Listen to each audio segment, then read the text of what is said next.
Hello दोस्तों, नमस्कार। आशा करती हूँ कि आप सभी स्वस्थ होंगे और मस्त होंगे। आप सभी का बहुत बहुत स्वागत करते हुए अपने चैनल आर के एजुकेशन स्टडी पर। जैसा कि आप सभी स्क्रीन पर देखकर समझ ही गए होंगे कि आज हम किस टॉपिक पर चर्चा करने वाले हैं। तो देखिए, बीएड का एंट्रेंस एग्ज़ाम होने वाला है। तो जितने भी साथी हमारे भाई बंधु जितने भी हैं जो कि आगे चलकर टीजीटी की तैयारी करना चाहते हैं, तो उनको बीएड एंट्रेंस एग्ज़ाम तो देना ही पड़ेगा। जिनका लक्ष्य है टीजीटी, जो आगे जाकर टीजीटी ही करना चाहते हैं, जो ग्रेजुएशन में हैं या ग्रेजुएशन फाइनल ईयर में हैं या ग्रेजुएशन फाइनल कर चुके हैं और 2025 बीएड एंट्रेंस एग्ज़ाम देने वाले हैं। ऐसे हमारे कई भाई बहनों का कमेंट आया था। इनकी डिमांड थी कि बीएड की एंट्रेंस एग्ज़ाम की क्लास भी लगाई जाए। तो इनके इस डिमांड पे आज हम लोग ये बीएड एंट्रेंस एग्ज़ाम के पहली क्लास को शुरू कर रहे हैं। तो हमारे सभी भाई बहन बेहतरीन ढंग से अपनी क्लास को, अपने प्रश्नों को देखेंगे और अपनी तैयारी को बनाए रखेंगे। हमारा एक ही लक्ष्य है, सरकारी कॉलेज। तो हम इस प्रश्नोत्तरी वाले इस क्लास में, इस ऑनलाइन चैनल पे हम एकदम आसान से आसान ढंग से जितनी भी हो सके प्रश्नों की व्याख्या अच्छे ढंग से आसान भाषा में सीखेंगे, करेंगे और अपनी तैयारी को बेहतरीन ढंग से पूरा करेंगे। तो देखिए, प्रश्न नंबर 1 हमारा कह रहा है कि बांग्लादेश भारत के निम्नलिखित में से किस राज्य के साथ अपनी सीमा साझा करता है। पहला ऑप्शन हमारा दे दिया है मणिपुर, दूसरा ऑप्शन दे दिया है बिहार, तीसरा दिया है नागालैंड और चौथा ऑप्शन हमारा दे दिया है मेघालय। तो बांग्लादेश जो है कि भारत के निम्नलिखित में से किस राज्य के साथ अपनी सीमा साझा करता है। तो देखिए, इसमें जो मणिपुर हमारा दिया है, तो मणिपुर म्यांमार के साथ अपनी सीमा साझा करता है और नागालैंड जो दिया है, नागालैंड भी म्यांमार के साथ ही अपनी सीमा साझा करता है। अब ऑप्शन बी हमारा दिया है बिहार, तो बिहार जो है वो नेपाल के साथ अपनी सीमा साझा करता है। हमारे पास ऑप्शन बच जाता है मेघालय। तो बांग्लादेश जो है भारत के निम्नलिखित राज्यों में मेघालय के साथ अपनी सीमा साझा करता है। मेघालय के अलावा यह आसाम, मिजोरम, त्रिपुरा और पश्चिम बंगाल के साथ भी अपनी सीमा साझा करता है। तो प्रश्न नंबर 1 ऑप्शन नंबर हमारा डी सही हो जाता है। अब हम देखें प्रश्न नंबर 2 को। तो प्रश्न नंबर 2 कह रहा है कि 6वीं शताब्दी ईसा पूर्व में निम्नलिखित में से महाजनपद गांधार की राजधानी क्या थी। पहला ऑप्शन दिया है हस्तिनापुर, दूसरा दिया है वाराणसी, तीसरा दिया है मथुरा और चौथा ऑप्शन जो हमारा दिया है कि तक्षशिला। तो 6वीं शताब्दी ईसा पूर्व महाजनपद गांधार की राजधानी जो है वो तक्षशिला थी। तक्षशिला 6वीं शताब्दी ईसा पूर्व महाजनपदों की कुल संख्या देखी जाए तो 16 महाजनपद थे, जिनमें से गांधार महाजनपद की राजधानी तक्षशिला थी और भौगोलिक स्थिति के अनुसार यह आधुनिक पाकिस्तान में पड़ता है। तो प्रश्न नंबर 2 ऑप्शन नंबर हमारा डी सही हो जाता है कि महाजनपद गांधार की राजधानी तक्षशिला थी, हस्तिनापुर, मथुरा और वाराणसी नहीं थी। अब हम देखते हैं प्रश्न नंबर 3 को। 3 करा कि भारतीय संविधान ने, यहाँ दिया डॉट डॉट डॉट, के संविधान से मतलब किस देश के संविधान से संविधान में संशोधन की प्रक्रिया गृहीत की है। पहला ऑप्शन दिया है ऑस्ट्रेलिया, दूसरा ऑप्शन दिया है फ्रांस, तीसरा ऑप्शन हमारा दिया है कि दक्षिण अफ्रीका और चौथा ऑप्शन दिया है यूनाइटेड किंगडम। तो देखिए, भारतीय जो संविधान था उसने संविधान में संशोधन की जो प्रक्रिया है वो दक्षिण अफ्रीका से गृहीत किया था। तो प्रश्न नंबर 3 ऑप्शन नंबर हमारा सी सही होता है। अब देखिए प्रश्न नंबर 4 कह रहा है कि एलेलाक राडी किस भारतीय राज्य का आदिवासी नृत्य है। पहला ऑप्शन दिया है केरल, दूसरा ऑप्शन दिया है गोवा, सी नंबर ऑप्शन जो तीसरा हमारा है वो दिया है झारखंड और चौथा ऑप्शन हमारा दिया है कि राजस्थान। तो एलेल्लाक्राडी जो है ये केरल राज्य का एक आदिवासी नृत्य है। यह केरल राज्य का जो है एक आदिवासी नृत्य है जो कि कुरिचिया जनजाति द्वारा किया जाता है, जो वायनाड के जंगलों में होता है। और यह एक सामुदायिक नृत्य है जिसमें बच्चे, बड़े, बूढ़े, महिलाएं और पुरुष सभी लोग हिस्सा लेते हैं। यह जंगली भालुओं के खिलाफ इन लोगों की एक लड़ाई मानी जाती है और जिसे यह एक त्योहार के रूप में मनाते हैं। तो प्रश्न नंबर 4 ऑप्शन नंबर हमारा ए सही हो जाएगा। देखिए बी ऑप्शन दिया है हमारा कि गोवा। तो गोवा का जो नृत्य है वो तलगड़ी, फुगंडी, धनगर इत्यादि गोवा के नृत्य हैं। अब सी ऑप्शन हमारा दिया है कि झारखंड। तो झारखंड में फगुआ, मुंडारी और बाराव ये झारखंड का नृत्य है। अब डी ऑप्शन हमारा दिया है कि राजस्थान।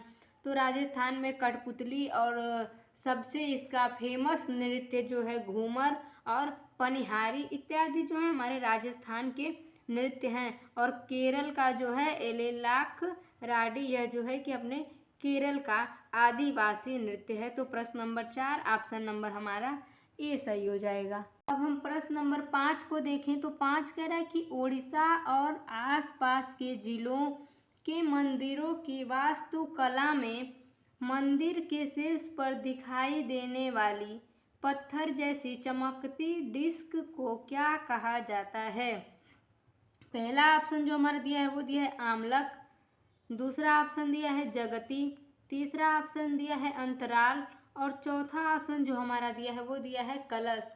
तो उड़ीसा के आसपास के जिलों के मंदिरों की वास्तुकला में मंदिरों के शीर्ष पर दिखाई देने वाली पत्थर जैसी चमकती डिस्क को आमलक कहते हैं, जगती, अंतराल और कलश नहीं कहते हैं। ऑप्शन हमारा ए दिया है कि आमलक कहते हैं। यह आमलक जो है कि संस्कृत भाषा से उद्धृत एक अपभ्रंश शब्द है जिसका अर्थ खंडित होता है। यह नुकीले प्रस्तर की एक डिस्क होती है जो कि प्रायः हमारे हिंदू धर्म में मंदिरों के शिखर पर स्थित होता है। तो प्रश्न नंबर 5 ऑप्शन नंबर हमारा ए सही हो जाएगा। अब हम देखते हैं प्रश्न नंबर 6 को। तो 6 कह रहा है कि वर्ष 1991 में एलपीजी रणनीति में एल का क्या अर्थ है।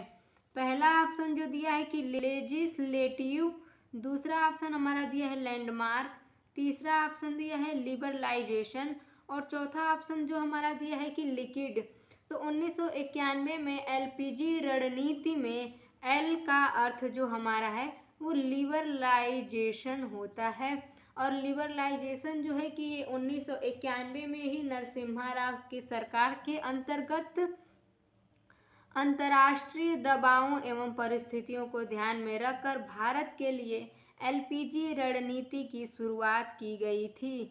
यह उद्दीकरण की नवीन शुरुआत थी जिसने भारतीय अर्थव्यवस्था को अंतर्राष्ट्रीय स्तर पर खोल दिया ताकि इसका लाभ सभी को प्राप्त हो सके। तो 1991 में एलपीजी रणनीति में एल का अर्थ लिबरलाइजेशन था। तो प्रश्न नंबर 6 ऑप्शन नंबर हमारा सी सही होता है। अब हम देखते हैं प्रश्न नंबर 7 को। 7 कह रहा है कि निम्नलिखित में से कौन दर्पण एकेडमी ऑफ परफॉर्मिंग आर्ट्स के सह संस्थापक हैं। ए ऑप्शन हमारा दिया है पंडित बिरजू महाराज, बी ऑप्शन दिया है मल्लिका साराभाई, सी ऑप्शन दिया है उदय शंकर और डी ऑप्शन दिया है कि मृणालिनी साराभाई। तो दर्पण एकेडमी ऑफ परफॉर्मिंग आर्ट्स की जो सह संस्थापक हैं तो वो मृणालिनी साराभाई हैं। दर्पण एकेडमी ऑफ परफॉर्मिंग आर्ट की स्थापना 1949 ईस्वी में प्रसिद्ध अंतरिक्ष वैज्ञानिक विक्रम साराभाई एवं उनकी पत्नी मृणालिनी साराभाई ने गुजरात, अहमदाबाद गुजरात में किया था। यह संस्था भारतीय शास्त्रीय नृत्य एवं नाटक के साथ ही वर्तमान में भारत सरकार के साथ लगभग 50 प्रोजेक्टों पर कार्य कर रही है। और उस 50 प्रोजेक्टों में जैसे कि जन स्वास्थ्य, महिला सशक्तिकरण, मानवाधिकार जैसे मुद्दे शामिल हैं। तो प्रश्न नंबर 7 में ऑप्शन नंबर हमारा डी सही हो जाएगा कि निम्नलिखित में से दर्पण एकेडमी ऑफ परफॉर्मिंग आर्ट की संस्थापक मृणालिनी साराभाई हैं और वर्तमान में देखा जाए तो इसकी संस्थापक मल्लिका साराभाई हैं। लेकिन ये देखिए वर्तमान में नहीं पूछ रहा है, बस ये पूछ रहा है कि इसके संस्थापक हैं तो मृणालिनी साराभाई हैं। तो प्रश्न नंबर 7 ऑप्शन नंबर हमारा डी सही हो जाएगा। अब देखिए हम प्रश्न नंबर 8 देखें तो 8 कह रहा है कि वर्ष 2011 की जनगणना के अनुसार भारत में नगरीय जनसंख्या का प्रतिशत क्या था, अनुमानित परास बताएं। अब पहला ऑप्शन दिया है कि 40% से 45% के बीच, दूसरा ऑप्शन दिया है कि 30% से 35% के बीच, और तीसरा ऑप्शन दिया है कि 20% से 25% के बीच, और चौथा ऑप्शन दिया है कि 10% से 15% के बीच। तो वर्ष 2011 की जनगणना के अनुसार भारत के नगरीय जनसंख्या का प्रतिशत अनुमानित परास के आधार पर 30 से 35% के बीच बताया जाता है। जनगणना वर्ष 2011 के आंकड़ों के अनुसार भारत के नगरों में निवास करने वाले लोगों का प्रतिशत लगभग 31.2 है।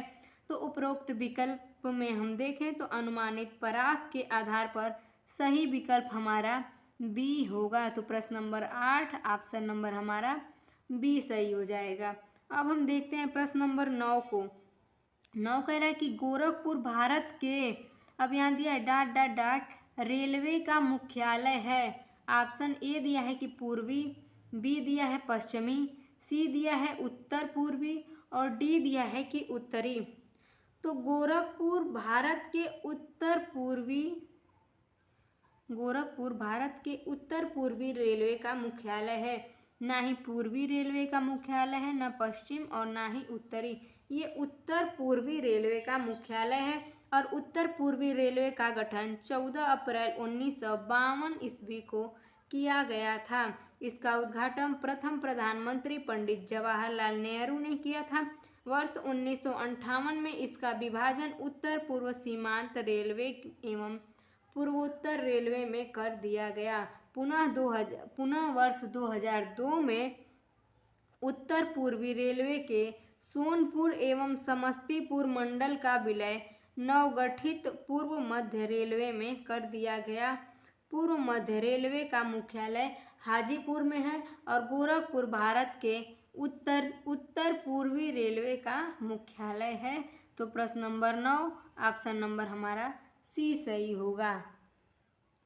अब हम देखेंगे प्रश्न नंबर 10 को। 10 कह रहा है कि निम्नलिखित में से कौन सी कृति प्रसिद्ध भारतीय लेखक खुशवंत सिंह की है। पहला ऑप्शन दिया है सेक्रेड गेम्स, बी दिया है कि द गाइड, सी दिया है ट्रेन टू पाकिस्तान, और डी दिया है कि ए सूटेबल बॉय। तो जो भारतीय लेखक खुशवंत सिंह जी हैं, तो दिए गए विकल्प में से ट्रेन टू पाकिस्तान नामक जो ये कृति है, ये हमारे भारतीय लेखक खुशवंत सिंह जी की कृति है। खुशवंत सिंह ने अगस्त 1947 ईस्वी में भारत विभाजन की त्रासदी पर केंद्रित पुस्तक ट्रेन टू पाकिस्तान में पंजाब को आधार बनाकर एक कल्पित गांव मनु माजरा का वर्णन किया है। इनकी इस रचना की काफ़ी सराहना की गई और 1956 में गोवा प्रेस अवार्ड USA से पुरस्कृत किया गया। तो प्रश्न नंबर 10 ऑप्शन नंबर हमारा सी सही होता है। देखिए यदि आप वीडियो देख रहे हैं तो कमेंट के माध्यम से रिप्लाई कर सकते हैं, आंसर दे सकते हैं कि इस प्रश्न में ये विकल्प हमारा सही होगा। और वीडियो आपको अच्छी लग रही है तो आप वीडियो को लाइक भी कीजिएगा, और अच्छी लग रही है तो ज़्यादा से ज़्यादा अपने मित्रों तक शेयर भी कीजिएगा, ताकि इस एंट्रेंस एग्ज़ाम को क्लियर करने में उनको भी कुछ सहयोग मिल सके। और यदि आप इस चैनल पे नए हैं तो चैनल को सब्सक्राइब भी कीजिएगा, वीडियो अच्छी लगे तो उसे लाइक भी कीजिएगा और कमेंट ज़रूर कीजिएगा। कमेंट के माध्यम से आप इसमें वीडियो कैसी है या ऑडियो कैसी है या जो भी कमियां हैं, जो भी अच्छाइयां हैं, या बता सकते हैं। तो देखते हैं अब हम अपने अगले प्रश्न की ओर बढ़ते हैं। तो अब हम प्रश्न नंबर 11 को देखेंगे। प्रश्न नंबर 11 कह रहा है कि प्लासी के युद्ध में सिराजुद्दौला की हार का मुख्य कारण क्या था? पहला ऑप्शन हमारा दिया है कि सेनापति मीर जाफर के नेतृत्व वाली सेना ने युद्धों में भाग नहीं लिया। दूसरा ऑप्शन दिया है कि सिराजुद्दौला के प्रधानमंत्री ने अंग्रेजों के स्थान की गलत सूचना दी। सी ऑप्शन दिया है कि अंग्रेजों ने सिराजुद्दौला की सेना की खाद्य आपूर्ति बंद कर दी और उन्हें आत्मसमर्पण करने के लिए मजबूर किया। और डी ऑप्शन हमारा दिया है कि अंग्रेजों को सिराजुद्दौला के महल में प्रवेश करने के लिए गुप्त रास्ता पता था।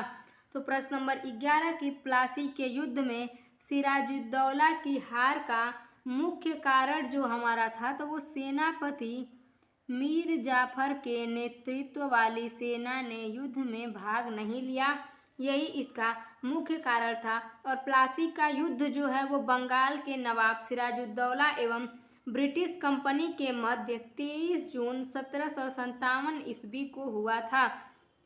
इस युद्ध में अंग्रेजों ने नवाब के रिश्तेदारों, अमीरों एवं सेनापति मीर जाफर को प्रलोभन देकर अपने वश में कर लिया था, जिससे सिराजुद्दौला की सेना युद्ध में पराजित हो गई थी। तो प्रश्न नंबर 11 में ऑप्शन नंबर हमारा ए सही हो जाएगा। अब हम देखते हैं प्रश्न नंबर 12 को। 12 कह रहा है कि चेरा पंहारा अनुष्ठान किससे संबंधित है?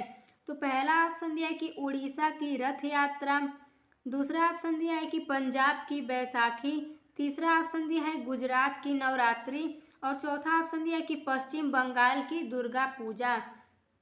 तो चेरा पनहारा जो है वो ना ही पश्चिम बंगाल की दुर्गा पूजा से संबंधित है, ना ही गुजरात की नवरात्रि से और ना ही पंजाब की बैसाखी से।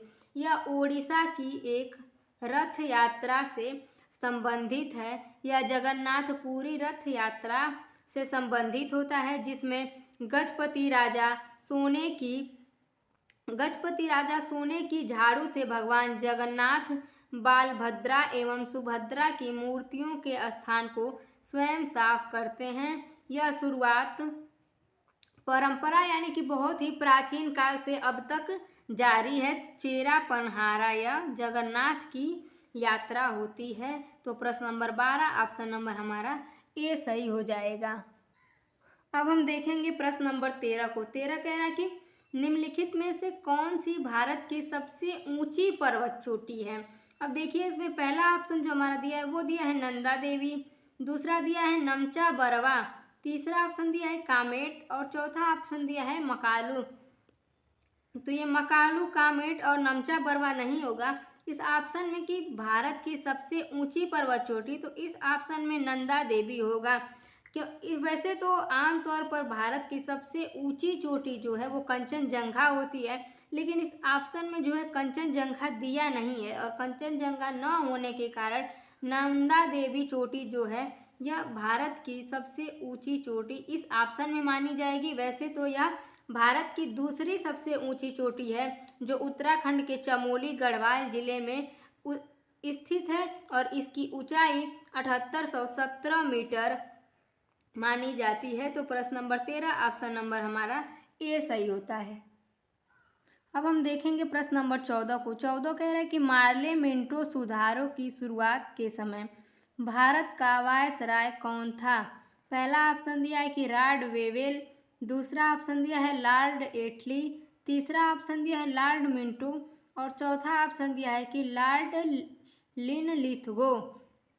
तो देखिए मार्ले मिंटो सुधारकों की जो शुरुआत है उस समय भारत के वायसराय जो थे वो लॉर्ड मिंटो थे, ना ही लॉर्ड वेवेल थे, ना ही लॉर्ड एटली और ना ही लॉर्ड लिनलिथगो थे। मार्ले मिंटो जो थे ये इनका कार्यकाल जो है वो 1807 ईस्वी से लेकर 1813 ईस्वी में ही मार्ले मिंटो का सुधार आरंभ हुआ था। मार्ले उस वक्त भारत सचिव के वायसराय पद पर कार्यरत थे और इनका मुख्य उद्देश्य राष्ट्रवादियों के मध्य फूट डालना और उदारवादियों को धोखे में रखना तथा सांप्रदायिक निर्वाचन पद्धति को अपनाकर राष्ट्रीय एकता को खंडित करना था। तो मार्ले मिंटो सुधारकों की शुरुआत के समय भारत के वायसराय लॉर्ड मिंटो थे। और देखिए एक प्रश्न और जो हमारा इसमें हो जाएगा कि इस कार्यकाल का समय जो था वो 1807 ईस्वी से 1813 ईस्वी था। तो प्रश्न नंबर 14 ऑप्शन नंबर हमारा सी सही होता है। अब प्रश्न नंबर 15 को अब हम देखते हैं और प्रश्न नंबर 15 कह रहा है कि इल्बारी वंश दिल्ली सल्तनत का प्रथम शासक कौन था।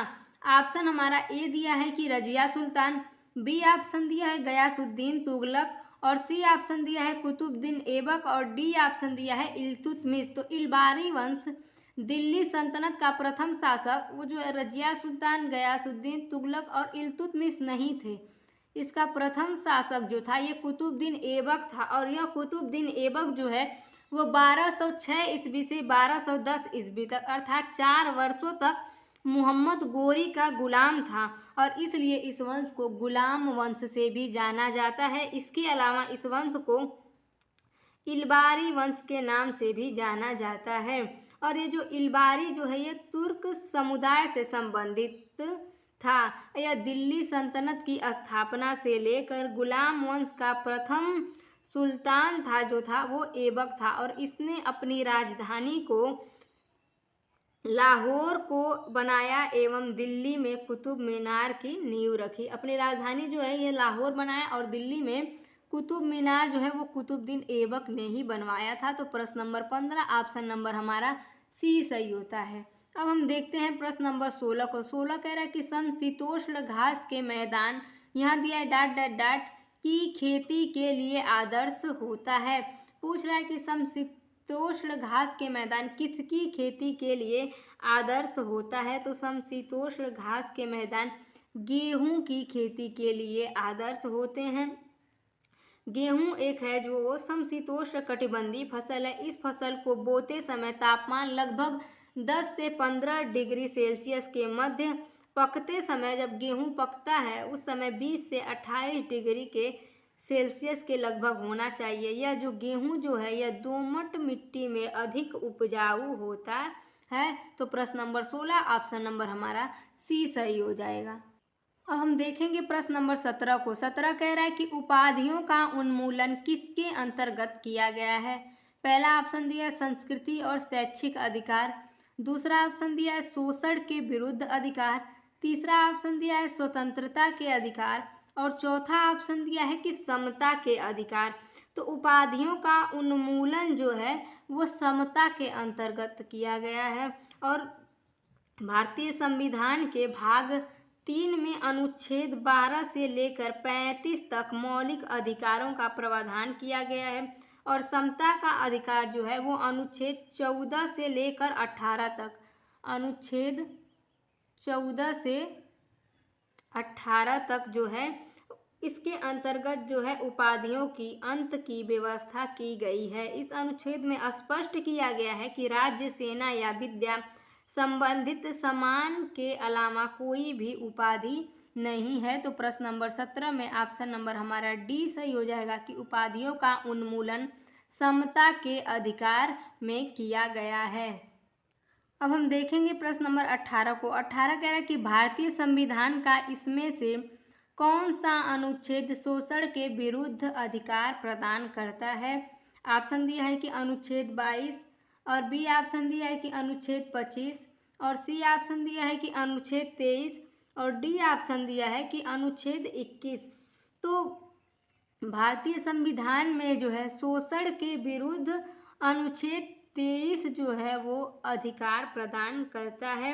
अनुच्छेद 23 में जो है कि यह बताया गया है कि कोई भी व्यक्ति अपने शोषण के विरुद्ध आवाज़ उठा सकता है। तो प्रश्न नंबर 18 में ऑप्शन नंबर हमारा सी सही हो जाएगा। अब हम देखते हैं प्रश्न नंबर 19 को। 19 कह रहा है कि निम्नलिखित में से किस प्रायद्वीपीय नदी में सबसे बड़ी जल निकासी घाटी अपवाह बेसिन है। अब पहला ऑप्शन दिया है कि नर्मदा, दूसरा ऑप्शन दिया है गोदावरी, तीसरा ऑप्शन दिया है कृष्णा और चौथा ऑप्शन हमारा दिया है महानदी। तो देखिए 19 में जो है कि प्रायद्वीपीय नदी में सबसे बड़ी जल निकासी घाटी जो है वो नर्मदा, कृष्णा और महानदी में नहीं है। ऑप्शन हमारा इसमें बी सही हो जाएगा कि सबसे बड़ी जल निकासी घाटी अर्थात अपवाह बेसिन जो है वो गोदावरी नदी में है। जो दक्षिण गंगा के नाम से प्रचलित गोदावरी नदी का उद्गम महाराष्ट्र के नासिक जिले से होता है और यह त्र्यंबकेश्वर पहाड़ी से निकलती है। इसकी कुल लंबाई जो है वो लगभग 1465 किलोमीटर माना जाता है और महाराष्ट्र, तेलंगाना, आंध्र प्रदेश और छत्तीसगढ़ से होते हुए यह गोदावरी नदी जो है हमारी यह बहती है। और इसकी सहायक नदियां जो हैं वो प्रवरा, पूर्णा, मंजरा, पेनगंगा, प्राणहिता, इंद्रावती, मेनर और सबरी जैसी नदियां जो हैं वो गोदावरी नदी की सहायक नदियां हैं। और यही प्रायद्वीपीय नदी में सबसे बड़ी जल निकासी घाटी अर्थात अपवाह बेसिन है। तो प्रश्न नंबर 19 में ऑप्शन नंबर हमारा बी सही हो जाता है। अब प्रश्न 20 हम देखेंगे। 20 कह रहा है कि इनमें से कौन सी नदी राजस्थान में सबसे बड़ा नदी तंत्र निर्मित करती है। तो पहला ऑप्शन जो हमारा दिया है कि नर्मदा, दूसरा दिया है लूड़ी, तीसरा दिया है तापी और चौथा दिया है कि कृष्णा। तो राजस्थान में जो है सबसे बड़ा नदी तंत्र जो है वो लूड़ी नदी जो है यह निर्मित करते हैं। यह लूड़ी नदी जो है कि यह इसका उद्गम जो है ये अरावली के रेंज में स्थित नागा पहाड़ से निकलती है और वहाँ से निकलकर यह नागौर, जोधपुर, बाड़मेर, पाली में से गुजरते हुए कच्छ केरल में विलुप्त हो जाती है। जालौर जिला से गुजरते हुए कच्छ केरल में यह नदी जो है विलुप्त हो जाती है। इसकी कुल लंबाई जो है तो 511 किमी माना जाता है। तो प्रश्न नंबर 20 में ऑप्शन नंबर हमारा बी सही हो जाएगा कि राजस्थान में सबसे बड़ी नदी तंत्र निर्मित जो करती है वो लूड़ी नदी करती है। अब देखिए हम प्रश्न नंबर 21 को देखेंगे। तो 21 पूछ रहा है कि अनफिनिश्ड ए मेमायर, अब यहाँ दिया है कि डॉट डॉट डॉट की आत्मकथा है। यह पूछ रहा है कि किसकी आत्मकथा है। ऑप्शन ए हमारा दिया है कि दीपिका पादुकोण की, बी दिया है करीना कपूर की, सी दिया है कि प्रियंका चोपड़ा जोनस की और डी दिया है कि आलिया भट्ट की। ये देखिए हमारे फिल्मी इंडस्ट्री से भी सवाल पूछ रहा है। तो आप लोग फिल्म भी देखा कीजिएगा, क्या पुस्तक है उसको भी पढ़ा कीजिएगा। अब देखिए ये अनफिनिश्ड जो है ये प्रियंका चोपड़ा जोनस की जो है यह आत्मकथा है। इसमें जो है कोविड-19 के दौरान जो है 6 महीने के पृथकवास में अपने जीवन पर आधारित किताब अनफिनिश्ड ए मेमायर की रचना की। इस पुस्तक में जो है कि उन्होंने अपने भारत में बिताए बचपन और अमेरिका प्रवास के अनुभव के सौंदर्य प्रतियोगिता समेत अपने फिल्मी जीवन पर प्रकाश डाला है। तो प्रश्न नंबर 21 में ऑप्शन नंबर हमारा सी सही हो जाएगा। अब देखिए 22 कह रहा है कि मृदा रहित कृषि को क्या कहा जाता है। ऑप्शन ए हमारा दिया है कि चारागाह खेती, बी दिया है शुष्क खेती, सी दिया है हाइड्रोपोनिक्स और डी दिया है स्थानांतरित कृषि। तो मृदा रहित जो कृषि होती है इसे हाइड्रोपोनिक्स कहा जाता है। कृषि की एक ऐसी पद्धति है जिसमें न तो मिट्टी की आवश्यकता होती है और न ही ज़्यादा जल की आवश्यकता होती है। इसे ही हम हाइड्रोपोनिक्स कृषि कहते हैं। इसमें मिट्टी की जगह कंकड़ बालू का प्रयोग किया जाता है। तो प्रश्न नंबर 22 में ऑप्शन नंबर हमारा सी सही हो जाएगा।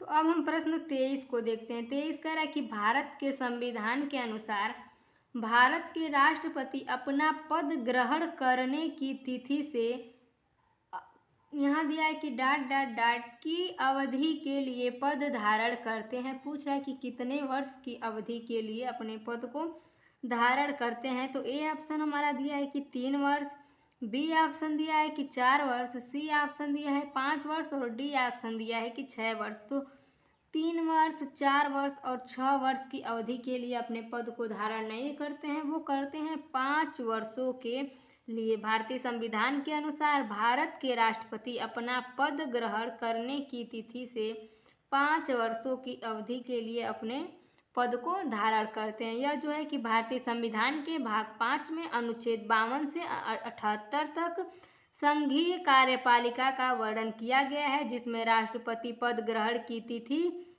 से 5 वर्ष तक अपने पद पर बना रहता है, संविधान में यह उल्लेखित है कि वह पुनः निर्वाचित होने की योग्यता रखता है, तब यह 5 वर्षों तक के लिए अपने पद को धारण करता है। तो प्रश्न नंबर 23 में ऑप्शन नंबर हमारा सी सही हो जाएगा। अब हम देखते हैं 24 को। 24 कह रहा है कि ग्रामीण क्षेत्रों में एक प्रकार की बेरोजगारी जब लोगों को वर्ष के कुछ महीनों के दौरान नौकरी नहीं मिल पाती है, डॉट डॉट दिया है कि कहलाती है। तो प्रश्न नंबर 24 में ऑप्शन हमारा ए दिया है कि प्रतिरोधात्मक बेरोजगारी, बी दिया है कि शिक्षित बेरोजगारी, सी दिया है प्रच्छन्न बेरोजगारी और डी दिया है कि मौसमी बेरोजगारी। तो ग्रामीण क्षेत्रों में एक प्रकार की बेरोजगारी होती है जब लोगों को वर्ष के कुछ महीनों के दौरान नौकरी नहीं मिल पाती है। तो वर्ष के कुछ महीनों के दौरान तो वो मौसमी बेरोजगारी हमारी हो जाएगी। मौसमी बेरोजगारी सामान्यतः कृषि क्षेत्र में ही पाई जाती है। कृषि क्षेत्र के मौसम में यथा बुआई, कटाई, जुताई, भंडारण आदि के समय इन्हें रोजगार प्राप्त होता है, लेकिन कृषि कार्य समाप्त हो जाने के बाद बेरोजगार हो जाते हैं, तो यह मौसमी बेरोजगारी कहलाती है। तो प्रश्न नंबर 24 में ऑप्शन नंबर हमारा डी सही हो जाएगा। अब हम प्रश्न नंबर 25 को देखें तो 25 कह रहा है कि इनमें से किस चोल शासक ने तंजावुर में बृहदीश्वर मंदिर का निर्माण कराया था? तो ऑप्शन ए हमारा दिया है कि राजेंद्र प्रथम, बी दिया है कि राजा राज प्रथम, सी दिया है विजयालय और डी दिया है कि राजेंद्र तृतीय। तो जो हमारा आप प्रश्न नंबर 25 है कि चोल शासक ने तंजावुर में बृहदीश्वर मंदिर का निर्माण कराया था, तो किसने कराया था? तो प्रश्न नंबर 25 में हम देखेंगे तो ऑप्शन नंबर हमारा बी सही हो जाएगा कि राजा राज प्रथम ने कराया था। तो प्रश्न नंबर 25 ऑप्शन नंबर हमारा बी सही हो जाएगा। अब हम प्रश्न नंबर 26 को देखेंगे तो 26 कह रहा है कि निम्नलिखित में से कौन प्रसिद्ध सितार वादक हैं? देखिए सितार वादक पूछ रहा है इसमें। तो पहला ऑप्शन दिया है कि अनुष्का शंकर, दूसरा ऑप्शन दिया है किशन महाराज और तीसरा ऑप्शन दिया है कि उस्ताद रहमान खान और चौथा ऑप्शन दिया है अली अहमद हुसैन। तो प्रश्न नंबर 26 में हम देखेंगे कि प्रसिद्ध सितार वादक जो थे तो हमारे अनुष्का शंकर जी। तो प्रश्न नंबर 26 में ऑप्शन नंबर हमारा ए सही हो जाता है कि प्रसिद्ध सितार वादक हैं अनुष्का शंकर। यह अनुष्का शंकर जो हैं ये सितार वादक रवि शंकर की पुत्री हैं और इनका जन्म जो है वो 1981 ईस्वी में लंदन में हुआ था। इन्हें भारतीय शास्त्रीय संगीत सितार वादन के लिए कई राष्ट्रीय एवं अंतर्राष्ट्रीय सम्मान भी इन्हें प्रदान किए जा चुके हैं और विश्व के संगीत श्रेणी में तीसरे एल्बम के लिए वर्ष 2003 में इन्हें ग्रैमी पुरस्कार के लिए भी नामांकित किया गया था। तो यह जो प्रश्न नंबर 26 है इसमें ऑप्शन हमारा ए सही होता है। अब देखिए हम 27 नंबर प्रश्न को देखें तो 27 नंबर प्रश्न हमारा कह रहा है कि वित्तीय सेवा का एक रूप जो गरीब और कम आय वाले परिवारों को छोटे ऋण और अन्य वित्तीय सेवाएं प्रदान करता है कहलाता है। पहला ऑप्शन दिया है कि वह वाणिज्यिक बंधन कमर्शियल मार्गेज, दूसरा ऑप्शन दिया है कि चालान वित्त पोषण इनवाइस फाइनेंसिंग, तीसरा ऑप्शन दिया है कि व्यक्तिगत वित्त पर्सनल फाइनेंस और चौथा ऑप्शन दिया कि सूक्ष्म वित्त माइक्रो फाइनेंस कहलाता है। तो प्रश्न नंबर 27 जो है कि वित्तीय सेवा का एक रूप जो गरीबों और कम आय वाले परिवारों को छोटे ऋण और अन्य वित्तीय सेवाएं प्रदान करता है वह सूक्ष्म वित्त अर्थात माइक्रो फाइनेंस कहलाता है। तो प्रश्न नंबर 27 में ऑप्शन नंबर हमारा डी सही हो जाता है। अब हम प्रश्न नंबर 28 को देखेंगे। 28 कह रहा है कि मोहिनी अट्टम किस भारतीय राज्य की शास्त्रीय नृत्य शैली है? पहला ऑप्शन हमारा दिया है कि केरल, दूसरा दिया है तमिलनाडु, तीसरा दिया है आंध्र प्रदेश और चौथा ऑप्शन दिया है हमारा असम। तो मोहिनीअट्टम जो है यह तमिलनाडु, आंध्र प्रदेश और आसाम का शास्त्रीय नृत्य नहीं है। यह जो हमारा ऑप्शन ए दिया है कि केरल, तो मोहिनी अट्टम जो है भारतीय राज्य केरल का शास्त्रीय नृत्य शैली है। मोहिनीअट्टम जो है यह केरल की शास्त्रीय नृत्य शैली है जिसका मंचन महिलाओं के द्वारा किया जाता है और यह ऐतिहासिक संदर्भ में यह नृत्य कथकली के नाम से भी प्राचीन समय से ही प्रचलित आया है। इसकी विषय वस्तु में प्रेम एवं भगवान के प्रति समर्पण माना जाता है। आमतौर पर यह नृत्य भगवान विष्णु या कृष्ण के होते हैं। एक कथा के अनुसार समुद्र मंथन में मिले अमृत को वितरित करने के लिए भगवान विष्णु के द्वारा मोहिनी का रूप धारण किया गया था, जो वैष्णव परंपरा में इसे मोहिनी अट्टम के नाम से जाना जाता है। तो यह प्रश्न नंबर 28 में ऑप्शन नंबर हमारा ए सही हो जाता है कि मोहिनी अट्टम भारत के केरल राज्य का शास्त्रीय नृत्य होता है। अब हम देखते हैं प्रश्न नंबर 29 को। 29 कह रहा है कि खानवा का युद्ध किसके बीच लड़ा गया था। ऑप्शन ए हमारा कह रहा है कि बाबर और राणा सांगा के बीच, बी कह रहा है कि बाबर और शेर शाह सूरी, सी कह रहा है कि शेर शाह सूरी और राणा सांगा, और डी कह रहा है कि बाबर और इब्राहिम लोदी। तो खानवा का युद्ध जो है यह बाबर और इब्राहिम लोदी के मध्य नहीं हुआ था, शेर शाह सूरी और राणा सांगा के मध्य भी नहीं हुआ था। और जो ये हमारा युद्ध पूछ रहा है कि खानवा का युद्ध, तो ये बाबर और राणा सांगा के बीच लड़ा गया था, जो कि 16 मार्च 1527 ईस्वी को हुआ था। इस युद्ध के बाद बाबर ने गाजी की उपाधि धारण की थी और पानीपत के बाद बाबर द्वारा लड़ा गया यह दूसरा युद्ध था। भारत में मुगल वंश के संस्थापक जो थे वह बाबर माना जाता था। तो प्रश्न नंबर 29 में ऑप्शन नंबर हमारा ए सही हो जाएगा कि खानवा का युद्ध बाबर और राणा सांगा के बीच हुआ था। और एक प्रश्न और भी आप लोग तैयार कर लीजिए, अगर पूछ दे कि कब हुआ था, तो 16 मार्च 1527 ईस्वी को हुआ था। 16 मार्च 1527 ईस्वी को हुआ था। तो प्रश्न नंबर 29 में ऑप्शन नंबर हमारा ए सही हो जाता है। अब प्रश्न नंबर 3 कह रहा है कि निम्नलिखित में से कौन सा कृषि के लिए एक संस्थागत कारक नहीं है। ऑप्शन ए दिया है कि बिजली, बी दिया है भूमि सुधारक, सी दिया है खेतों का आविष्कार, और डी दिया है कि भूधृति। तो कृषि के लिए एक संस्थागत कारक नहीं है, तो भूमि सुधार जो है कृषि के लिए ही है, खेतों का आकार भी कृषि के लिए है, और भूधृति भी कृषि के लिए है। क्या नहीं है, तो वो बिजली नहीं है। तो प्रश्न नंबर 30 में ऑप्शन नंबर हमारा ए सही हो जाएगा।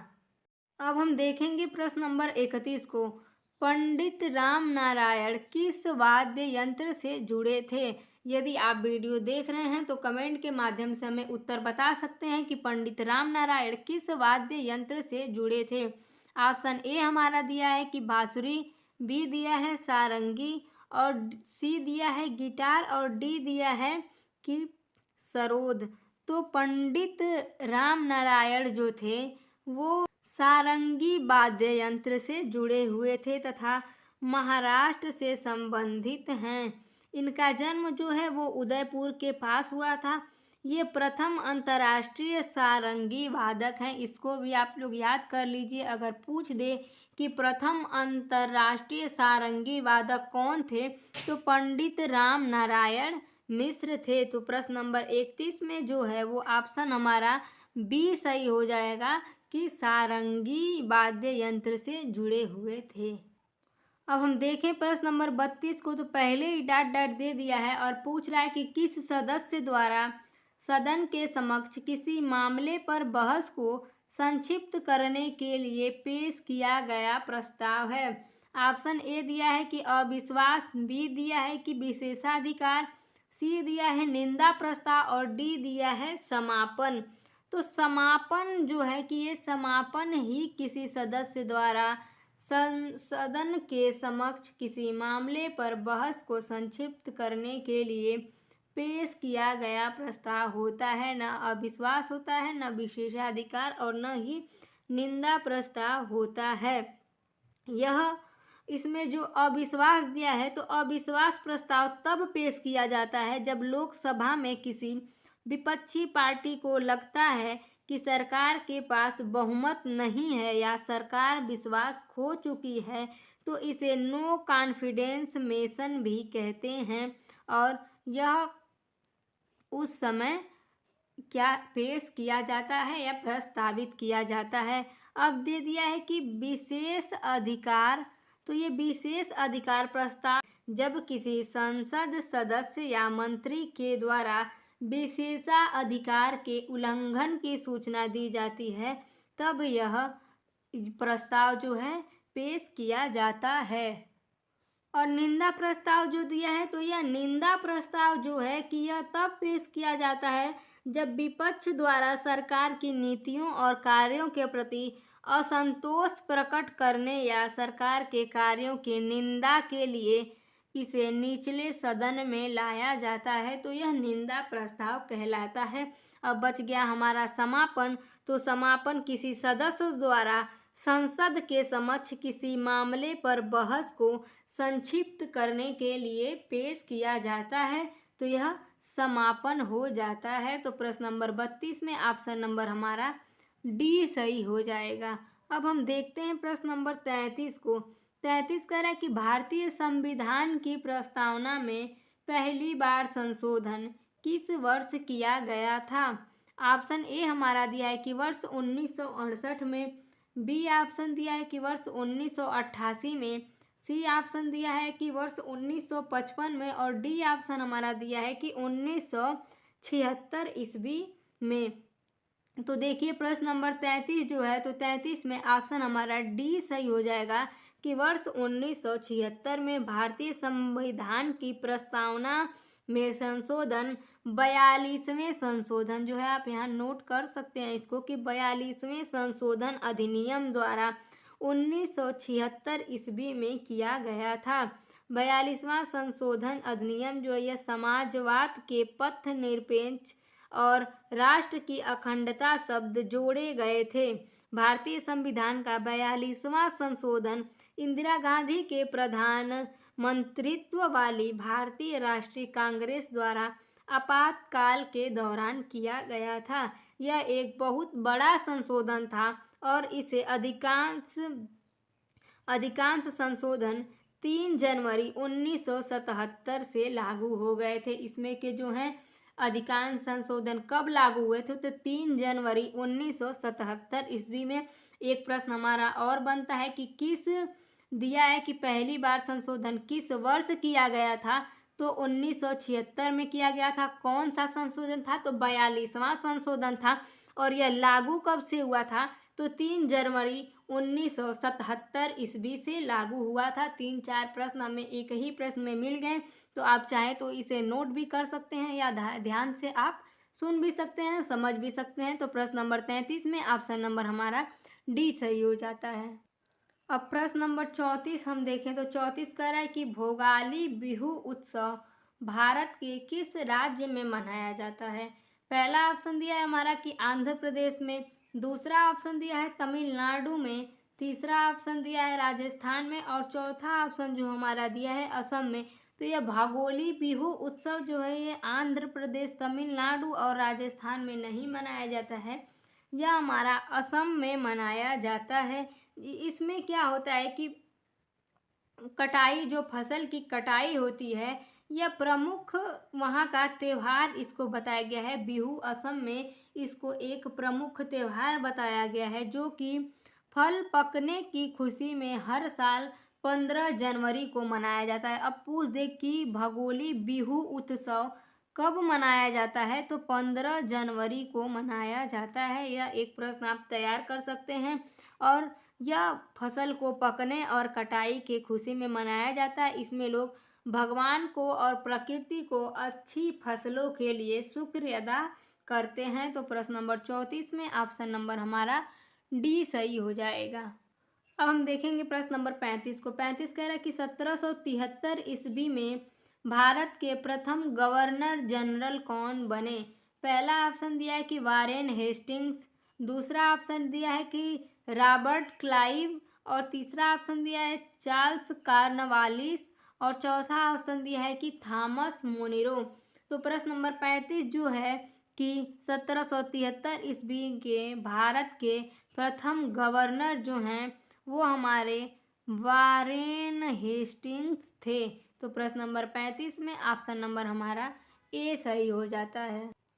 अब हम देखेंगे प्रश्न नंबर 36 को। 36 कह रहा है कि निम्नलिखित में से कौन सा वेद सबसे पुराना वेद है?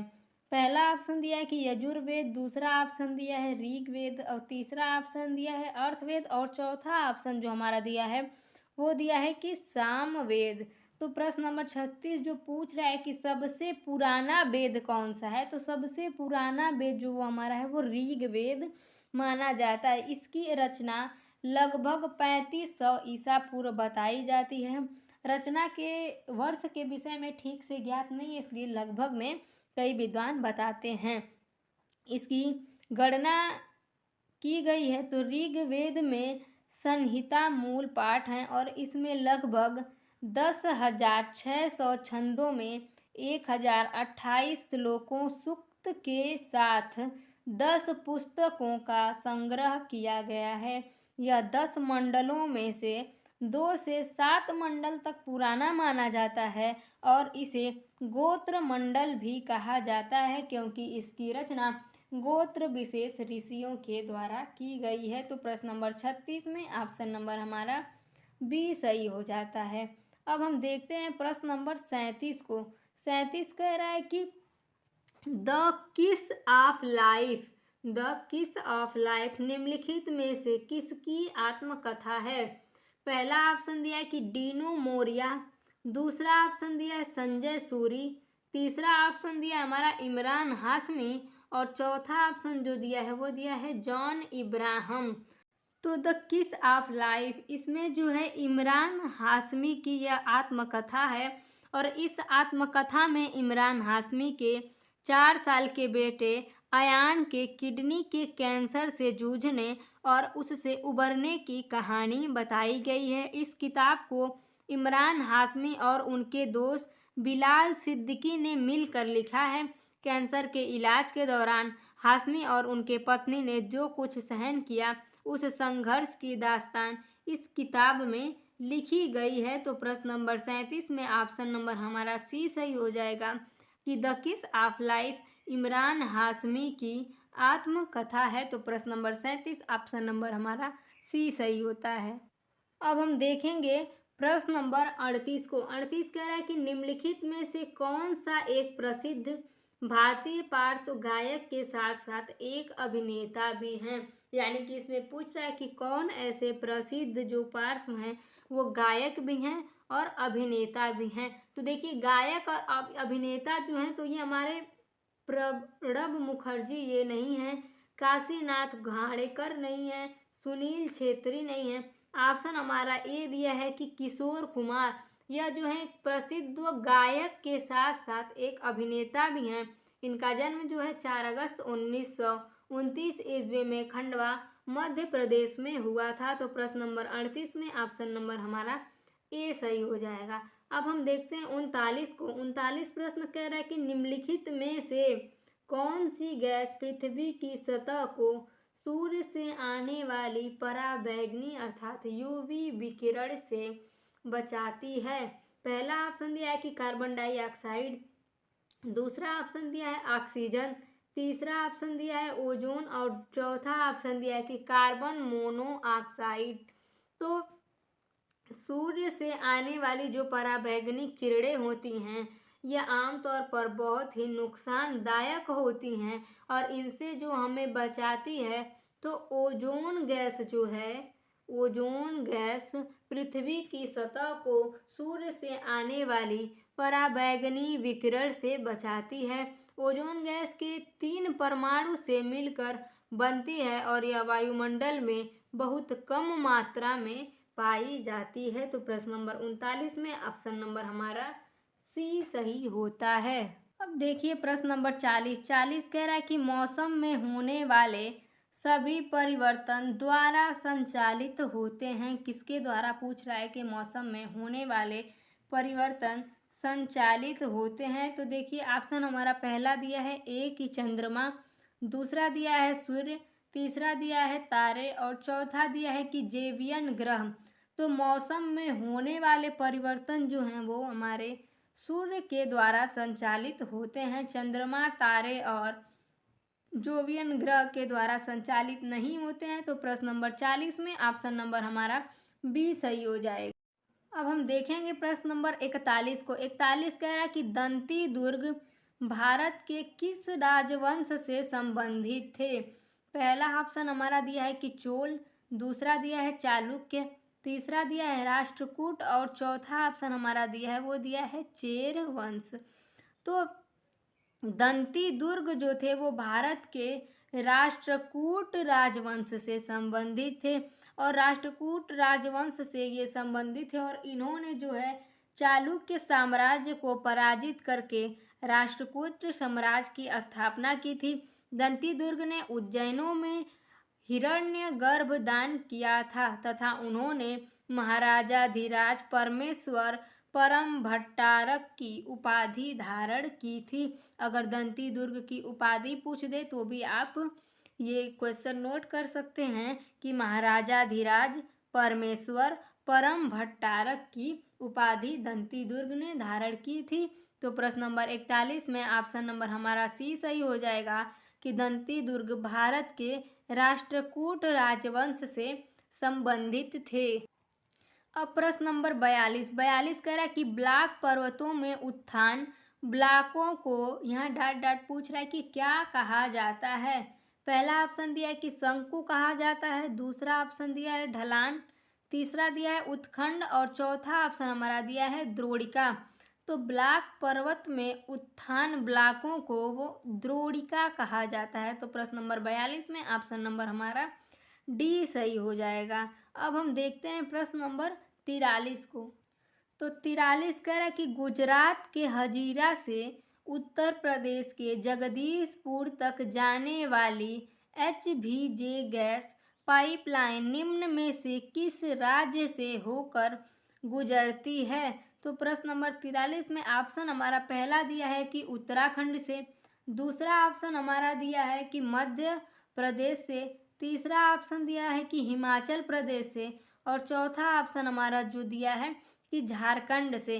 तो गुजरात के हजीरा से उत्तर प्रदेश के जगदीशपुर तक जाने वाली HVJ गैस की पाइपलाइन मध्य प्रदेश से होकर गुजरती है और इस पाइपलाइन का जो है शुरुआत वर्ष 1986 ईस्वी में उत्तर प्रदेश राज्य में स्थित उर्वरक संयंत्रों को गैस की आपूर्ति के लिए लिमिटेड को शामिल करने के बाद की गई थी। तो प्रश्न नंबर 43 में ऑप्शन नंबर हमारा बी सही हो जाएगा कि मध्य प्रदेश से होकर गुजरती है। अब प्रश्न नंबर 44 कह रहा है कि भारतीय संविधान का कौन सा भाग राज्य के नीति निर्देशक तत्वों से संबंधित है। ऑप्शन ए दिया है कि भाग 3, ऑप्शन बी दिया है कि भाग 5, ऑप्शन सी दिया है भाग 4 और ऑप्शन डी दिया है कि भाग 2। तो भारतीय संविधान का नीति निर्देशक तत्व जो हमारा है तो वो हमारा ऑप्शन इसमें जो देखेंगे तो हम सी ऑप्शन सही हो जाएगा कि यह भाग 4 से संबंधित होता है। इसमें जो है कि नीति निर्देशक तत्वों में उद्देश्य लक्ष्य निहित हैं जिनका पालन करना राज्य का कर्तव्य है। तो प्रश्न नंबर 44 में ऑप्शन नंबर हमारा सी सही हो जाता है। अब हम देखेंगे 45 को। 45 कह रहा है कि निम्न में से कौन सा कारण भारत में ग्रामीण गरीबी का नहीं है। पहला ऑप्शन दिया है कि निरक्षरता, दूसरा ऑप्शन दिया है ग्रामीण क्षेत्रों से पलायन और तीसरा ऑप्शन दिया है कृषि के अतिरिक्त वैकल्पिक रोजगार के अवसरों में कमी और चौथा ऑप्शन दिया है कि पूंजी की कमी। तो भारत में ग्रामीण गरीबी का जो है ये कारण नहीं है। तो ऑप्शन हमारा बी इसमें सही हो जाता है कि ग्रामीण क्षेत्रों में पलायन जो है यह गरीबी का कारण नहीं है। तो प्रश्न नंबर 45 में ऑप्शन नंबर हमारा बी सही हो जाएगा। अब हम देखेंगे प्रश्न नंबर 46 को।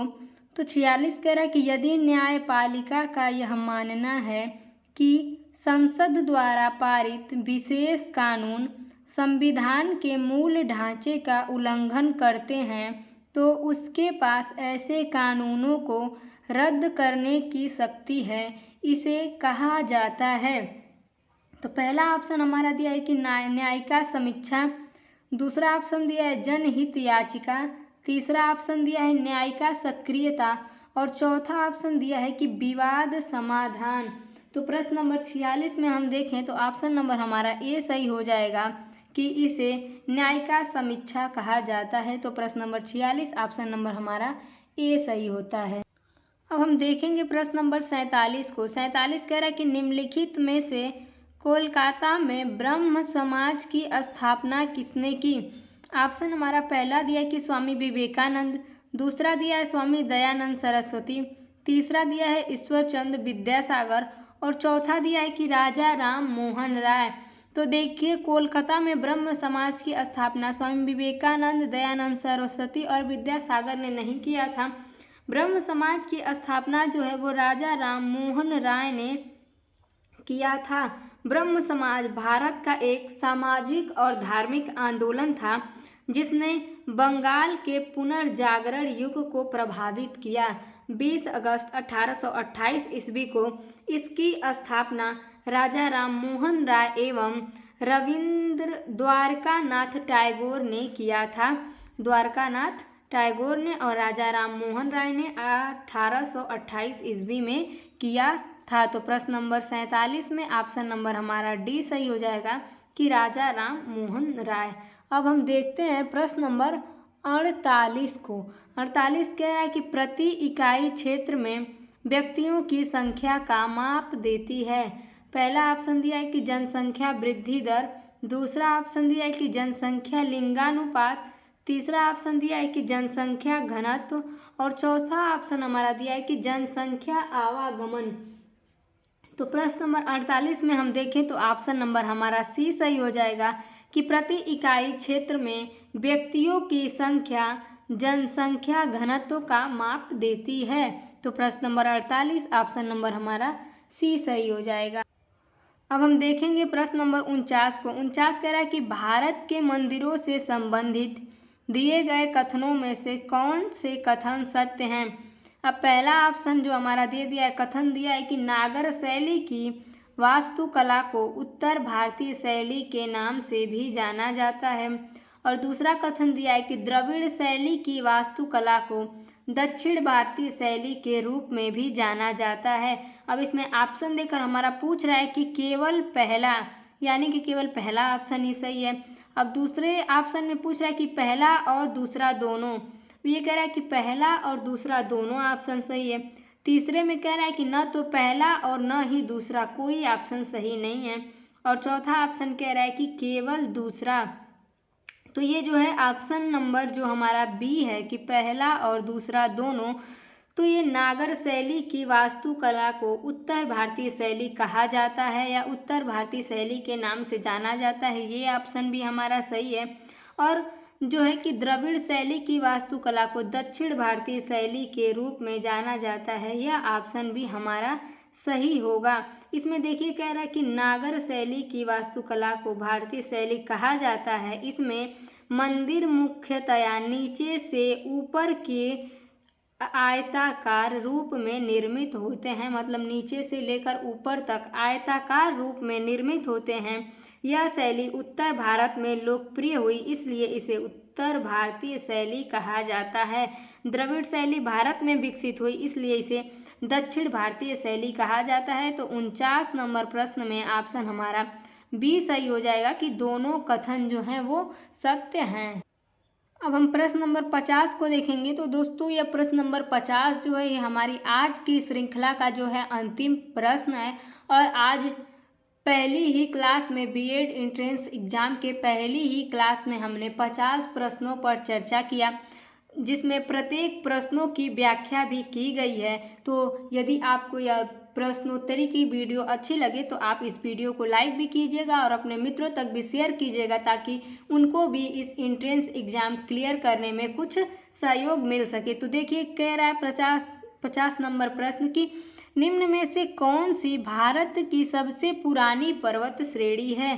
तो ऑप्शन ए हमारा दिया है कि पूर्वी घाट, बी दिया है अरावली श्रेणी, और सी दिया है पश्चिमी घाट, और डी दिया है कि सतपुड़ा श्रेणी। तो प्रश्न नंबर 50 में हम देखें तो ऑप्शन नंबर हमारा बी सही हो जाएगा कि सबसे पुरानी पर्वत श्रेणी जो है वो अरावली श्रेणी है, ना ही पूर्वी घाट, न पश्चिमी घाट और ना ही सतपुड़ा श्रेणी। तो प्रश्न नंबर 50 में ऑप्शन नंबर हमारा बी सही हो जाता है। तो आज हम लोगों ने इस 50 प्रश्नों को हल कर लिया है, 50 प्रश्नों पर चर्चा की है। अगर आप इस चैनल पर नए हैं तो चैनल को सब्सक्राइब कीजिएगा, वीडियो अच्छी लगे तो अपने मित्रों तक भी शेयर कीजिएगा और कमेंट करके हमें ये बताइएगा कि आप कहाँ से यह वीडियो देख रहे हैं और यह वीडियो आपको कैसी लगी। तब तक के लिए नमस्कार।